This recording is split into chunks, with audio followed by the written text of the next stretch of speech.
In this video, I'm going to show you how to reset Thunderbird profiles to default settings. Now to do this, first you want to close down Thunderbird like this. You want to click on the X button top right, and then from here you want to press Windows plus R key on your keyboard, which is going to open up this run command. In here, what you want to type is this, so %appdata% over here, and then you simply want to click on OK. So type that in, hit OK. And from here, you simply want to look for Thunderbird folder. So the easiest way is to press T on your keyboard. And there we go. It's going to take you to Thunderbird. So just double click on that.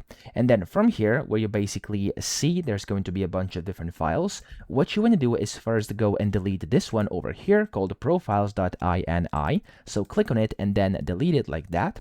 And then what you also have to do is go and clear the contents inside the profiles folder. So click on that. And as you can see, I have two profiles. You have to kind of highlight over them and click on this delete button over here, and that's all you have to do. Now whenever you've done this, you can close this and you can just simply open Thunderbird again. So I'm gonna go and click on here, and I'm going to open Thunderbird yet again over here.